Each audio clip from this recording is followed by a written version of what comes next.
नमस्कार दोस्तों, मैं हूं एसन सिंह और स्वागत करता हूं आपका हॉरर एक्सप्लेनर में। आज की कहानी भूतिया रेलवे स्टेशन।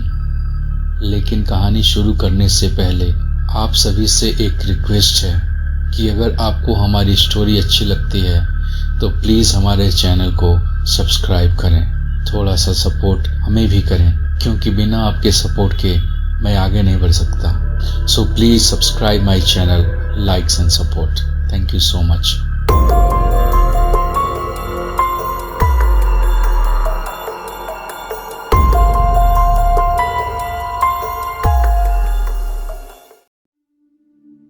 दोस्तों, ये कहानी है साल 1960 की, जब आजादी के बाद पहली बार पश्चिम बंगाल के पुरुलिया जिले में स्थित बेगुनकोडोर रेलवे स्टेशन चालू हुआ था।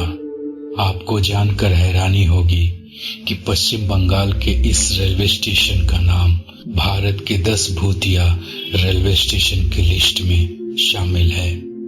रेलवे स्टेशन के साल 1960 में खुलने के बाद कुछ सालों तक सब कुछ ठीक ठाक रहा, लेकिन बाद में यहाँ अजीबोगरीब घटनाएं घटने लगीं।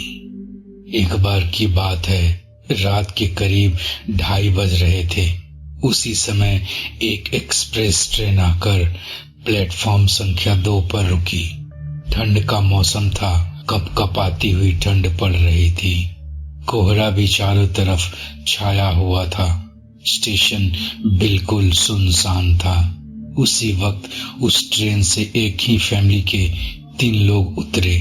उस समय सवारी गाड़ियों का सुविधा उतना नहीं था, इसलिए उन्होंने स्टेशन पर ही रुकने का फैसला किया और वहीं पास के चबूतरे पर अपना कंबल बिछाया और चादर ओढ़कर सो गए।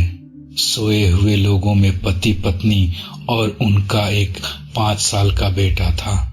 सोने के कुछ ही देर बाद बच्चे की रोने की आवाज सुनाई देती है और बच्चे के पिता की आंखें अचानक खुल जाती हैं और आंखें खुलने के बाद जो वो नजारा देखता है वो सुन पड़ जाता है।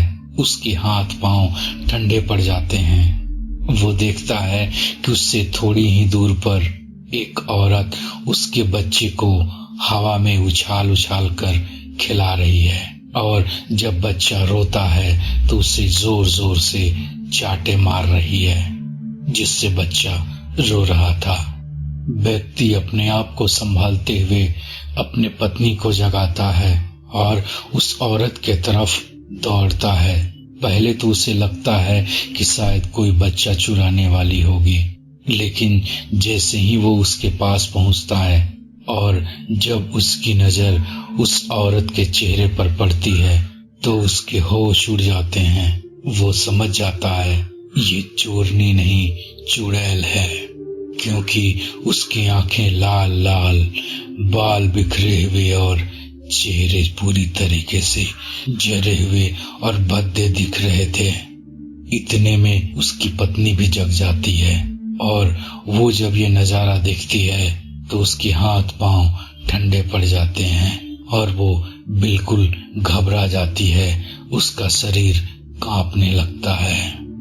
वो व्यक्ति हिम्मत करके जब अपने बच्चे को छुड़ाने के लिए चुड़ैल की तरफ बढ़ता है तो वो चुड़ैल उसके बच्चे को हवा में उछाल देती है और उस व्यक्ति के सीने को अपने नाखूनों और अपने नुकीले दांतों से चीर देती है, जिससे वो वहीं पे तड़प तड़प कर मर जाता है और वो बच्चे को लेकर वहां से गायब हो जाती है। इतना सब कुछ देखने के बाद वो औरत स्टेशन मास्टर के केबिन की तरफ दौड़ती है और वहां जाकर सारी घटनाएं बताती है। पहले तो स्टेशन मास्टर को विश्वास नहीं होता, लेकिन फिर भी वो बाहर आता है उसके साथ और बाहर आने पर उन्हें कुछ दिखाई नहीं देता। वो औरत सुन्न पड़ जाती है और वहीं पर गिर जाती है। उसकी मौत वहीं पे हो जाती है। स्टेशन मास्टर को उस औरत के बातों पर यकीन नहीं हो रहा था, बट उसने सुबह होते ही लोगों को उस औरत की बातें बताईं, लेकिन लोग स्टेशन मास्टर की बातों पर विश्वास नहीं कर रहे थे, क्योंकि लोगों को उस औरत के अलावा ना तो उसके बच्चे और ना ही उसकी पति की लाश मिली। लेकिन उस दिन के बाद से आए दिन यही घटनाएं उस रेलवे स्टेशन पे होने लगी। तब स्टेशन मास्टर ने 2 सिपाहियों को तैनात कर दिया, लेकिन मौत का सिलसिला नहीं रुका और उसके कुछ ही दिनों बाद उन दोनों सिपाहियों की भी लाश उसी रेलवे प्लेटफॉर्म पे मिली। जब सुबह लोगों ने देखा तो उनकी आंखें फटी की फटी रह गई। अब लोगों को भी यकीन होने लगा था, यहाँ कुछ तो जरूर है। इस सब के बाद फिर वो अमावस की काली रात आई, जिसने इस रेलवे स्टेशन को भूतिया रेलवे स्टेशन में शामिल करा दिया। हुआ ये कि ठंड का मौसम था, धीमी धीमी बारिश हो रही थी, हवाएं तेज चल रही थी। रात के करीब 2 बज रहे होंगे। उसी समय स्टेशन मास्टर टॉयलेट के लिए बाहर निकला और वो रेल की पटरियों की साइड में जैसे ही खड़ा हुआ कि उसके नजरों के सामने एक ऐसा नजारा दिखा कि वो टॉयलेट करना भूल गया। वो वहीं पे फ्रीज हो गया। वो ठंड से ज्यादा अब डर से कांप रहा था।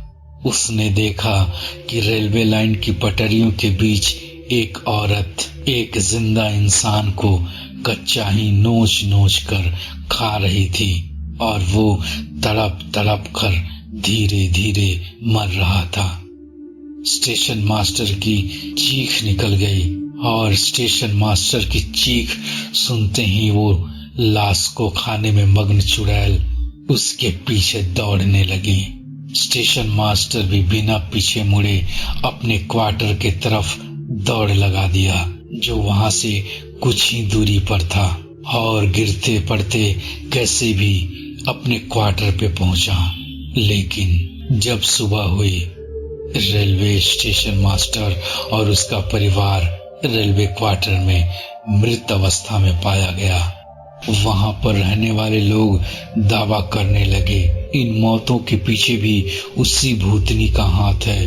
लोगों का कहना था कि सूरज ढलने के बाद कोई भी ट्रेन यहाँ से गुजरती थी तो वो भूत ट्रेन के साथ दौड़ने लगती थी। सिर्फ यही नहीं, कभी कभी तो वो महिला भूत ट्रेन से भी आगे तेज दौड़ लगाने में निकल जाती थी। वहीं कई बार भूत को ट्रेन के आगे पटरियों पर भी नाचते हुए देखे जाने का दावा किया जा रहा था। इस खौफनाक घटना के बाद वहां के लोग वहां आने जाने से डरने लगे। डर के मारे ना तो कोई यात्री उतरता था और ना ही कोई उस स्टेशन पे चढ़ने के लिए ही आता था। इसके बाद से पूरा का पूरा स्टेशन ही सुनसान हो गया। यहाँ तक कि इस रेलवे स्टेशन पे कोई कर्मचारी भी नहीं आना चाहता था। इसके बाद बेगुन कुडोर को भूतिया रेलवे स्टेशन माना जाने लगा। स्टेशन पर आने से लोग इस कदर डरने लगे कि 42 साल तक रेलवे स्टेशन बंद कर दिया गया। करीब 42 वर्षों तक यहाँ एक भी ट्रेन नहीं रुकी। वहीं इस स्टेशन से जब भी कोई ट्रेन गुजरती थी तो उसकी स्पीड बढ़ा दी जाती थी। साल 2009 में उस समय के रेल मंत्री ने इस स्टेशन को फिर से शुरू करने का निर्देश दिया, लेकिन शाम 5 बजे के बाद ना ही कोई यात्री और ना ही कोई रेल कर्मी इस स्टेशन पे रुकता था। दोस्तों, ये कहानी आपको कैसी लगी? अगर आपको अच्छी लगी हो तो प्लीज इस वीडियो को लाइक करें, शेयर करें और हमारे चैनल को सब्सक्राइब करें। थोड़ा सा सपोर्ट हमें भी करें। तो मिलते हैं आपसे एक नई कहानी के साथ। तब तक के लिए जय हिंद, वंदे मातरम।